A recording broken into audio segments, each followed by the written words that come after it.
Lalu tiba-tiba ada seseorang yang masuk ke ruang kesehatan. Orang tersebut ternyata adalah Jiji. Jiji berkata, "Dokter, kau masih bangun?" Sakura mengatakan, "Jiji, apa yang bisa aku bantu tengah malam begini?" Jiji berkata, "Tanganku luka-luka. Apa kau bisa memeriksanya? Ini cukup menyakitkan sekali. Bahkan aku sampai tidak bisa tidur." Lalu Sakura mengatakan, "Baiklah, duduklah di sini. Aku akan memberikan disinfektan." Saat Jiji duduk, dia berkata, "Kau punya rokok, dokter. Rokok mantap itu pereda rasa sakit yang terbaik." Sakura berkata, "Pertanyaanmu itu, memangnya kau kira ini rumah sakit apa?" Jiji berkata, "Hei, bahkan walau bekas puntung rokokmu saja, aku mau." Sakura mengatakan lagi, "Jangan bertingkah konyol, cukup perlihatkan tanganmu." Jiji sambil memasang wajah senang dan kemerah-merahan. Dia kelihatannya sangat tergila-gila dengan Sakura. Lalu Jiji berkata, "Kau bukan berasal dari sini ya, Dok?" Lalu Sakura mengatakan, "Apa yang membuatmu berkata seperti itu?" Jiji membalas, "Maksudku, aku tidak pernah melihat rambut pink seperti punyamu sebelumnya. Itu sangat cantik." Saat tangan Jiji hendak memegang rambut Sakura, Sasuke langsung memegang tangan Jiji. Jiji sangat terkejut melihat ada Sasuke di ruang kesehatan tersebut. Lalu Jiji terkejut setelah mengetahui bahwa Sasuke dan dokter yang dia sukai adalah suami istri. Jiji berkata, "Tidak mungkin, kalian sudah menikah dan kau sudah menikah cukup lama." Sasuke mengatakan, "Aku tidak pernah berkata kalau aku belum menikah." Lalu Jiji mengatakan, "Ya, cowok sepertimu biasanya bukan tipe yang akan menikah. Tapi jika kau adalah istrinya, mengapa kau masuk di sini sebagai dokter?" Sakura mengatakan, "Alasan sebenarnya adalah karena aku merindukan Sasuke. Karena ini bukanlah penjara biasa. Tidak ada jadwal kunjungan kan? Tapi aku sangat ingin bertemu dengan Sasuke. Jadi aku meminta mereka untuk menerimaku sebagai seorang dokter." Lalu Jiji berkata, "Baiklah, itu cukup masuk akal bagiku." Sasuke mengatakan, "Kau tidak terkejut?" Jiji membalas, "Apa yang perlu dikejutkan? Menurutku itu sangat normal. Seorang suami istri harusnya selalu bersama." Lalu Sasuke dan Jiji berjalan kembali ke sel mereka. Jiji berkata, "Kau mendapatkan kain tiket dari penjaga juga?" Lalu Sasuke teringat Sakura tadi memberikan kain tiket itu untuknya. Sasuke mengatakan kepada Jiji, "Bisakah kita menjaga rahasia ini bahwa Sakura adalah istriku?" Jiji mengatakan, "Ya, tidak masalah. Aku mengerti. Jika dokter itu ketahuan adalah istrimu, dia pasti akan dikeluarkan dari pekerjaannya. Aku masih tidak percaya kalau kau sudah menikah. Kalau dipikir-pikir, kau seharusnya memberitahu hal ini lebih awal." Lalu Sasuke mengatakan, "Kau tidak pernah bertanya. Kau tadi mengatakan sesuatu tentang tunanganmu kan?" Jiji mengatakan, "Iya, dia berhenti bekerja di ibu kota Redaku. Dan secepatnya setelah aku keluar dari sini, kami akan menikah." Sasuke mengatakan, "Apa kau benar-benar berpikir bahwa pasangan yang sudah menikah harus selalu bersama?" Jiji mengatakan, "Tentu. Maksudku, Bu Dokter, sampai repot-repot ke sini hanya untuk bertemu denganmu kan?" Sasuke membalas, "Mungkin aku hanya ingin tahu. Aku kira karena aku sering jauh dari rumah." Jiji berkata, "Oh ya, seberapa lama kau pergi?" Sasuke mengatakan, "Mungkin ada beberapa tahun setiap kali aku pergi." Jiji mengatakan, "Kau pasti bercanda, bro. Jika aku menjadi dia, aku pasti akan mengakhiri hubungan ini." Sasuke mengatakan, "Apa? Kenapa?" Jiji mengatakan, "Kenapa tidak? Kau mengatakan kau sudah meninggalkan dia selama bertahun-tahun." Sasuke membalas, "Aku tidak pergi begitu saja tanpa alasan. Dia memiliki tugas yang ada di desa, dan aku memiliki tugasku juga di luar perbatasan desa." Jiji berkata, "Aku tidak mengerti. Bagaimana kalau ada yang mulai menggodanya saat kau pergi? Dan kalian tidak pakai cincin kawin di tempat asal kalian kan? Cincin setidaknya memberikan ketenangan pikiran." Sasuke mengatakan, "Aku mengerti. Ini tidak ada hubungannya. Tapi katakan padaku, Jiji, pernahkah kau mendengar tentang peta langit? Sebuah buku mungkin?" Jiji mengatakan, "Peta langit? Sepertinya aku kurang tahu. Mungkin itu semacam astronomi. Kalau berdasarkan namanya, kau mungkin menemukannya di perpustakaan. Kau harus bertanya kepada Penzilla." Lalu Sasuke mengatakan, "Kenapa?" Jiji membalas, "Tunggu, kau benar-benar tidak tahu?" Setelah itu Sasuke pergi ke perpustakaan. Di sana banyak sekali para napi yang sedang membaca buku. Sasuke bertemu dengan Sakura di perpustakaan itu, dan Sasuke memberitahukan Sakura bahwa dia akan bertanya pada Penzilla. Penzilla rupanya seorang petugas perpustakaan. Sasuke akan mencoba bertaruh dengan Penzilla. Penzilla adalah orang yang selalu membayar apa yang dipertaruhkan. Jadi Sasuke yakin Penzilla bisa menjadi kunci bagi mereka untuk menemukan peta langit. Sakura mengatakan, "Salah satu rekan selku adalah penjaga perpustakaan. Dia penggila judi. Kalau kau memancingnya dengan taruhan, dia pasti akan menerimanya. Orangnya pasti yang duduk di sana itu. Sasuke mengatakan, ya itu. Dia bisa jadi adalah kunci kita menuju ke peta surga. Aku akan memancing perhatiannya dulu. Lalu kau datanglah dan mulai bertindak. Sementara itu, Pendzilla berhasil memenangkan pertaruhan judinya dengan seorang napi lain. Dan dia mendapat 1 bungkus rokok. Seorang napi yang kalah itu mengajak Pendzilla untuk bermain 1 ronde lagi. Namun Pendzilla mengatakan untuk istirahat dulu. Kemudian Sasuke datang dan Pendzilla mengatakan, ini dia wajah yang tak kuduga. Tak kusangka akan bertemu denganmu di tempat ini. Sasuke mengatakan, mungkin, tapi aku juga bisa bilang sama padamu. Padahal aku yakin kalau satu-satunya hal yang membuatmu tertarik adalah judi. Pendzilla mengatakan, oh maaf ya, aku juga boleh baca dan pinjam buku. Atau lebih tepatnya, aku melihat-lihat gambarnya. Yang ini keren, penuh dengan monster naga yang sudah punah dulu kala. Lihat kan? Pendzilla pun memperlihatkan bukunya kepada Sasuke. Buku tersebut berisi deskripsi mengenai dinosaurus. Pendzilla mengatakan, kau suka buku soal dinosaurus? Aku bisa menceritakan beberapa favoritku. Sasuke mengatakan, tidak juga. Tapi ada 1 buku yang sedang kucari. Judulnya Peta Surga. Pendzilla mengatakan, peta surga? Tidak pernah dengar. Kita bisa coba cari di katalog buku dan cari tahu lokasinya. Tapi pertama, kita harus cari orang yang bisa membaca. Sasuke mengatakan bahwa dirinya bisa. Kemudian Pendzilla mengambilkan katalog lengkap perpustakaan dan memperlihatkannya kepada Sasuke. Sasuke membuka buku katalog tersebut. Sasuke kemudian menunjukkan pada buku tersebut rak bawah tanah buku I24. Pendzilla mengatakan bawah tanah. Kurasa kau tidak akan bisa mendapatkan buku itu. Sasuke mengatakan kenapa? Pendzilla mengatakan katanya mereka hanya menyimpan buku paling berharga di sana. Harta karun asli. Kita tak akan bisa beli buku itu bahkan dengan gaji seumur hidup kita. Lupakan saja meminjam buku itu. Kalau kau turun saja ke sana, kau akan dapat hukuman terberat tanpa ditanya lagi. Sasuke mengatakan, dihukum mati? Sayang sekali. Pendzilla mengatakan, tadi kau bilang mencari peta surga, itu kedengarannya menarik. Sakura kemudian datang menemui Pendzilla dan Sasuke. Sakura mengatakan, aku sudah lama ingin belajar astronomi. Pendzilla mengatakan, maaf tapi buku peta surga itu terlarang. Tapi aku yakin kau bisa cari buku lain yang berisi soal astronomi. Sakura mengatakan, tak akan ada yang tahu kalau kau menyelinap di tengah malam kan? Jadi bisa pinjamkan kuncinya padaku? Pendzilla mengatakan, tidak bisa. Aku tak bisa pinjamkan kunci itu bahkan padamu, Bu Dokter. Mereka pasti menghukumku juga karena itu. Sakura mengatakan, kalau begitu bagaimana kalau kita buat itu jadi taruhan? Apa permainan favoritmu? Dan kalau aku menang, kau berikan kunci itu padaku. Pendzilla mengatakan, tapi kalau kau ketahuan, leherku juga yang jadi taruhan.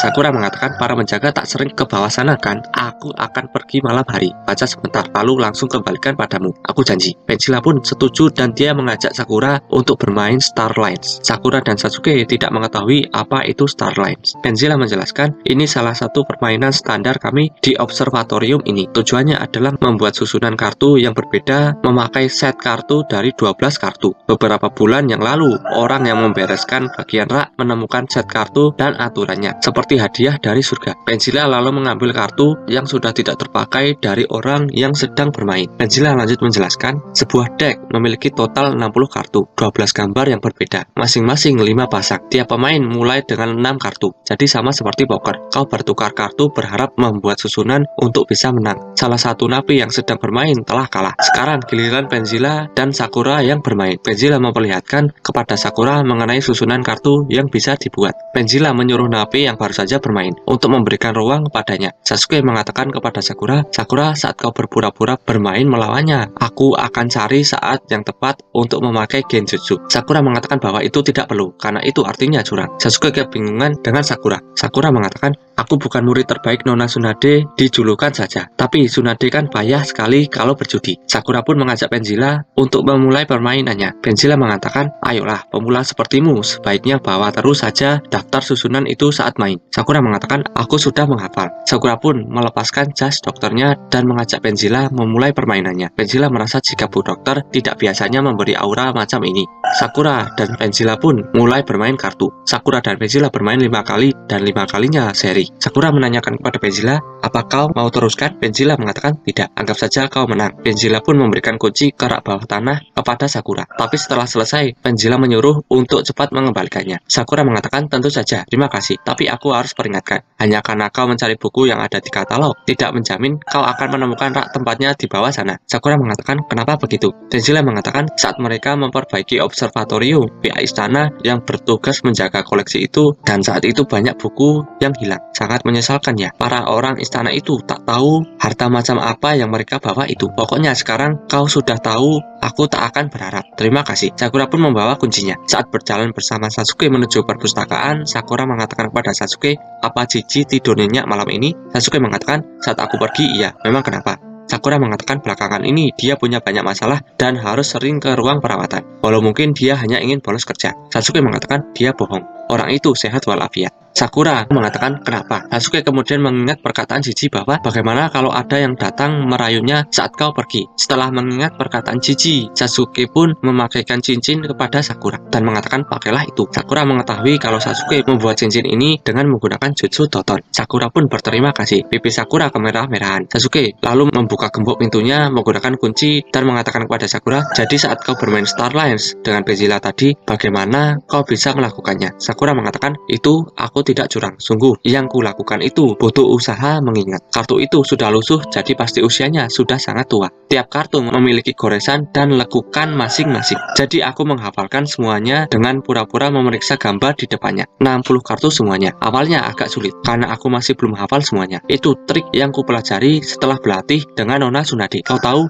dia itu selalu kalah, bukan? Awalnya aku suka menghiburnya dengan membiarkannya menang, tapi kemudian dia jadi sombong. Dia tak pernah mundur kalau sedang beruntun. Aku sadar kalau jika hanya seri terus, dia akan jadi bosan. Dia akan bilang kita sudahan saja, dengan wajah murung. Sakura kemudian memegang tembok dan mengatakan, di balik tembok ini ada ruang kosong. Sasuke dalam hati mengatakan, itu ke arah gedung utama. Sakura sambil merasakan dengan jutsunya mengatakan, tangga spiral menuju ke lantai 4 kantor direktur. Sasuke mengatakan, sejauh yang ku tahu, gedung utama punya tangga yang menuju ke bawah. Sakura mengatakan, itu misteri untuk kita periksa nanti. Berharap saja itu ada hubungannya dengan partikel ultra. Tapi sekarang ada buku yang harus kita cari. Sakura pun mencari buku I24 Dira dan akhirnya ketemu. Buku tersebut bertuliskan peta surga. Sakura mengatakan kita benar-benar menemukannya. Semoga ini memberi kita petunjuk. Saat membuka buku tersebut, Sakura mengira kalau ini karya Sai, tapi tentu saja tidak. Baunya seperti minyak bakar. Sakura mengatakan ini dilukis dengan tinta dari abu yang dicairkan. Mereka tak memakai teknik ini di Redaku. Ini tradisi dari negara api. Sasuke mengatakan apa itu artinya buku ini dibuat di luar perbatasan Redaku atau mungkin ada orang luar yang datang dan membuat di sini. Sakura mengatakan kita tahu ada seseorang yang datang dan tinggal di negara ini pada masa lalu. Sakura dalam pikirannya sendiri mengatakan Rikudo Senin. Mungkin dia mengerjakan karya ini saat dia di sini, sebelum teknik lukisan tinta ini menyebar ke negara lain. Saat ini itu hanya teori, tapi bisa jadi sebuah kemungkinan. Dalam buku tersebut terdapat gambar obor, kucing, monyet, dan kerbau, banteng, atau sapi. Sasuke mengatakan lukisan ini mirip dengan kartu di permainan Starline. Sakura mengatakan tapi yang misterius adalah bagaimana 12 tinta ini berhubungan dengan ultra partikel. Lihatlah, ada hal lain di lukisan ini. Aku rasa ini adalah buku rasi bintang. Sasuke mengatakan itu artinya tanaman dan bintang ini berhubungan dengan pola rasi bintang. Sakura mengatakan, lihat kan, 5 titik ini seperti dipper. Sasuke mengatakan benar, dan dipper hanya bisa dilihat dari akhir musim semi ke musim panas. Sakura mengatakan, jadi siput ini adalah rasi bintang yang melambangkan waktu itu. Di sini kita punya 12 lukisan. Jadi mungkin mereka semua adalah rasi bintang yang menunjukkan berbagai waktu bulan yang berbeda. Dan kalau kita urutkan lagi dengan benar, itu bisa menuntun kita ke petunjuk yang baru. Sasuke mengatakan itu kedengarannya akan butuh waktu. Sakura mengatakan tidak juga. Aku bisa atasi. Tempat ini punya semua catatan yang kubutuhkan untuk ini. Beri aku 2 hari maka aku temukan urutan yang benar. Sasuke mengatakan aku selalu bisa mengandalkanmu. Sambil melihat gambar-gambar yang ada di buku tersebut, Sasuke berpikir bahwa entah kenapa gambar-gambar ini cukup familiar. Aku sudah pernah melihatnya, tapi sudah sangat lama. Kemudian Sasuke menemukan kertas kecil berisi catatan. Catatan tersebut bertuliskan bintang bertambah dan ada lambang Konoha. Sambil melihat itu, Sakura mengatakan, apa artinya itu? Sasuke dan Sakura terkejut dan kebingungan karena catatan tersebut memiliki simbol Konoha. Kemudian keesokan harinya, Sakura memberikan catatan kepada Sasuke. Catatan tersebut berisi tentang bulan dan urutan hewannya. Semua hewan terkumpul di bulan Januari hingga Agustus, api pengawas di bulan September, dan raksasa di bulan Oktober. Dan manusia ada di November dan Desember, yaitu gembala dan tetua. Di balik kertas catatan itu, masih ada catatan lagi yang bertuliskan besok jam 2 siang perpustakaan. Setelah menerima catatan dari Sakura, Sasuke pun beristirahat di selnya bersama rekan satu selnya, Meno, keliling melewati luar sel tahanan. Kata Gano, sudah 3 hari sejak Meno datang di malam hari bukan? Jiji lalu meminjam alat yang biasa digunakan Gano untuk melukis kuku. Jiji menggunakan alat itu untuk bermain-main dengan Meno. Penjila melarang Jiji bermain-main dengan Meno. Namun Jiji mengatakan, santai, Meno tak akan menyerang kecuali ada aturan yang dilanggar. Meno pun terpancing dengan benda yang dimain-mainkan Jiji. Penjila mengatakan dia benar-benar menurut. Bagaimana kau bisa lakukan itu? Jiji mengatakan dia ini selalu tidur di bawah pohon almond itu kan. Tapi aku belum pernah melihatnya memakan satupun kacang. Jadi aku menduga dia hanya suka dengan baunya. Penjila mengatakan masuk akal kurasa. Jiji pun menyuruh Penjila untuk mengelus Meno, tapi Penjila tidak mau. Lalu Jiji menawari Sasuke. Sasuke pun mengatakan, aku lebih memilih tak kehilangan satu tanganku. Gano lalu tertarik untuk mencoba mengelus Meno, dan Meno pun menurut. Melihat itu, Penjila pun mulai tertarik dan akan mencobanya. Namun saat tangan menyentuh sel dan kakinya sedikit keluar, Meno langsung menyerang Penjila. Untungnya Jiji menyelamatkannya. Karena mengamuk yang menimbulkan getaran, Meno pun terkena cipratan minyak untuk lampu obor. Itu sepertinya meninggalkan bekas luka bakar yang parah. Sambil masih merasa ketakutan, Penjila bertanya-tanya mengapa Meno tiba-tiba mengamuk. Padahal barusan dia bersikap seperti monster baik. Sasuke menjelaskan bahwa itu karena kaki Penjila keluar dari dalam sel. Penjila mengatakan, jadi tangan tidak apa-apa, tapi kaki dilarang. Jiji mengatakan, sejauh yang diketahui Meno, kaki di tanah kurasa dihitung keluar dari sel. Gano dan Penjila bertengkar karena masalah lampu obor yang minyaknya tumpah. Jiji pun menyuruh mereka berdua untuk tidak bertengkar. Sasuke menyalakan api dengan cucunya untuk menerangi ruang selnya. Penjaga pun datang dan bertanya kepada mereka kenapa ribut sekali. Jiji mengatakan bahwa itu bukan apa-apa. Penjila meminta maaf kepada penjaga karena sudah membuat ribut. Penjaga itu pun pergi sambil melihat api yang ditaruh di wadah. Sasuke dalam hati mengatakan api oranye. Kartu api pengawas dari game Starlines juga memiliki api dengan warna yang sama. Api yang hampir mirip dengan api Kurama. Hampir mirip. Apakah rasi bintang September di kartu benar-benar api pengawas? Ataukah mungkin itu melambangkan hal lain? Setelah itu, pukul 2 di perpustakaan, tepat yang Sakura janjikan pada Sasuke, mereka berbicara mengenai biju. Sasuke mengatakan 10 rasi bintang awal dari peta surga melambangkan berbagai biju yang ada. Sakura mengatakan kalau diingat-ingat lagi, ya mereka masing-masing cocok dengan kartunya. Tunggu sebentar, kalau begitu bagaimana kita menjelaskan batang pohon di bulan Juli? Sasuke mengatakan bulan ke-7 itu harusnya biju ekor 7, Chomei, seekor kumbang badak bukan? Sakura mengatakan, oh aku paham sekarang. Rasi bintang itu bukan dibentuk oleh pohonnya sendiri. Itu dibuat dari kumbang yang memanjat di pohon. Tepat. Itu artinya sapi yang memandang ke Guci adalah biju ekor 8, Gyuki. Jadi Guci itu kemungkinan adalah Guci Gurita. Api pengawas ini sebenarnya adalah Kurama yang dilihat dari belakang. Sasuke mengatakan, lalu kita punya rasi bintang Oktober. Raksasa yang lahir dari dalam bumi itu adalah ekor 10. Sakura mengatakan yang jadi menyisakan 2 lukisan terakhir, Tatar sang ahli astronomi dan Rikudo Senin. Sasuke menanyakan, Sakura, kenapa kau ingin menemuiku? Sakura mengatakan, oh ya, ini akan butuh waktu, tapi aku memikirkan sebuah cara untuk menyusup ke kantor Zanzur. Aku dengar ada pembawa pesan dari ibu kota yang mau datang ke observatorium ini. Sasuke mengatakan, dari ibu kota? Maksudmu Perdana Menteri? Sakura mengatakan iya. Sasuke dalam hati mengatakan, Perdana Menteri Redaku, menurut intel Kakashi, dia bersekongkol dengan Ratu Manari untuk memulai perang dengan negara lain. Kenapa Perdana Menteri mengirim pesan ke direktur sini? Sakura mengatakan, ini kesempatan terbaik kita. Aku bisa menyamar menjadi pembawa pesan dan bertemu langsung dengan Zanzul. Setelah itu, Sakura menyapa si pembawa pesan itu. Orang itu mengatakan, maafkan aku. Aku menduga akan disambut oleh penjaga dengan wajah kaku. Aku sudah tak sopan. Aku datang membawa pesan dari ibu kota Redaku. Aku Vandal, pejabat pemerintah. Sakura mengatakan, ya kami sudah menunggumu, tolong ikuti aku. Sambil berjalan bersama Vandal, Sakura mengatakan, jadi punya urusan apa Perdana Menteri dengan sang direktur? Vandal mengatakan, aku sendiri sebenarnya tak tahu soal detailnya. Cuma Perdana Menteri ingin aku menanyakan soal perkembangan. Sakura menanyakan perkembangan. Soal apa tepatnya? Vandal mengatakan, aku sama sekali tak tahu. Tapi aku dibilang kalau direktur akan paham. Sakura dalam hati mengatakan bahkan pembawa pesannya sendiri tak tahu cerita lengkapnya. Sakura menanyakan, ini pertama kalinya kau bertemu dengan direktur Zanzul? Vandal mengatakan secara formal ya. Walau begitu, aku sudah pernah bertemu dengannya. Dia pernah beberapa kali berkunjung ke istana. Sakura mengatakan begitu ya. Lalu kapan terakhir kali direktur mengunjungi Perdana Menteri? Vandal mengatakan itu musim panas tahun lalu. Istriku sebenarnya bekerja sebagai asisten di istana. Dia yang ditugaskan untuk mengurus kebutuhan direktur Zanzul saat kunjungannya. Sakura mengatakan, wah,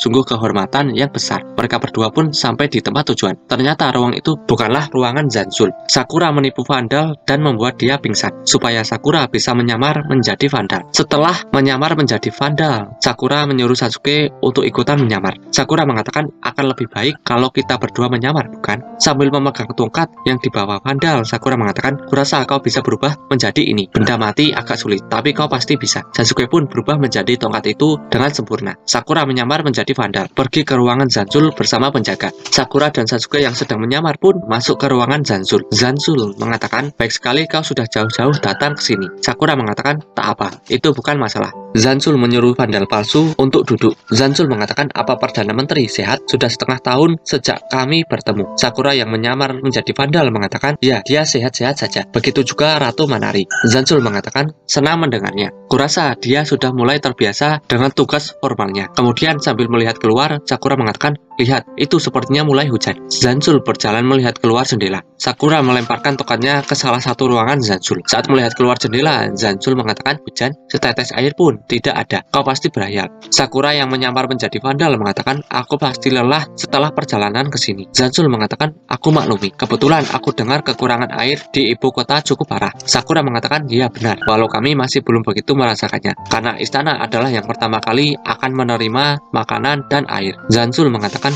ya tentu saja. Sasuke pun berubah menjadi manusia kembali. Namun Zanzul tidak mengetahuinya. Sakura mengatakan kepada Zanzul, kau tahu ini bukan pertama kalinya kita bertemu, Direktur. Sasuke pun pergi ke salah satu ruangan dan dalam hati mengatakan, sekarang kesempatanku untuk menyembunyikan diri. Sasuke pun menemukan sebuah pintu, namun tentu saja pintu itu dikunci. Sementara itu Zanzul mengatakan kepada vandal palsu, pada saat kunjunganmu ke istana musim panas lalu, kita sebenarnya saling dikenalkan, benarkah? Musim panas lalu bukan? Tak lama setelah itu, Raja meninggal. Ratu Manari masih sangat muda, jadi kurasa Perdana Menteri pasti sangat sibuk. Dan soal itu, mungkin kita bisa lanjut ke tujuan kunjunganmu. Sakura mengatakan, ya tentu saja. Oh, tapi ada satu hal lagi. Apa kau ingat asisten yang ditugaskan padamu saat kunjungan Direktur? Ya, itu istriku. Apa kau ingat? Mungkin kalau aku deskripsikan dia padamu. Sementara itu, Sasuke sedang berusaha membuka kunci pintu di ruangan tersebut. Dalam hati, Sasuke mengatakan, saat Sakura mengulur waktu, aku bisa memetakan lubang kuncinya dengan cakra, lalu membuat kuncinya dengan jutsu dotot. Sasuke pun membuat kunci yang sesuai dengan pintu itu menggunakan jutsu dotot. Zanzul mengatakan kepada Sakura, saya mohon vandal, pesanmu kalau boleh. Sakura yang menyamar mengatakan, ya tentu saja Direktur, ini agak aneh, tapi pesanku hanya terdiri dari satu pertanyaan, bagaimana perkembangannya? Zanzul mengatakan, itu sungguh Perdana Menteri sekali, perkembangannya berjalan bagus. Setelah aku menerima permintaan formal, aku bisa mendapat aset dari ibu kota hanya dalam hitungan hari. Tolong sampaikan itu padanya. Sakura mengatakan, baik, tapi aset ini berapa banyak yang kita bicarakan? Zanzul mengatakan, tak perlu cemas, Perdana Menteri akan sangat paham. Sakura mengatakan, maaf soal pertanyaannya, Direktur, aku sendiri terkadang lupa. Zanzul mengatakan, tak masalah. Ngomong-ngomong vandal, di mana tongkatmu? Jelas, tadi kau bawa tongkat saat masuk bukan? Tapi sekarang aku tak melihatnya. Kemudian pintu yang berusaha dibuka Sasuke menggunakan kunci buatan mengeluarkan bunyi. Sakura dan Sasuke pun panik. Sakura lalu dengan cepat memperlihatkan tongkatnya vandal di balik jubahnya. Zanzul pun akhirnya mengetahui bahwa tongkat yang dibawa vandal disembunyikan di balik jubah. Sasuke pun berhasil membuka pintu rahasia itu dan menuruni tangga. Lalu Sasuke menemukan pintu besi. Sasuke pun membuat kunci lagi dengan jutsu dotot. Setelah membuka pintu tersebut, Sasuke terkejut karena di dalamnya terdapat banyak sekali ayam. Ruangan tersebut seperti peternakan ayam. Kemudian Zanzul juga memasuki ruangan.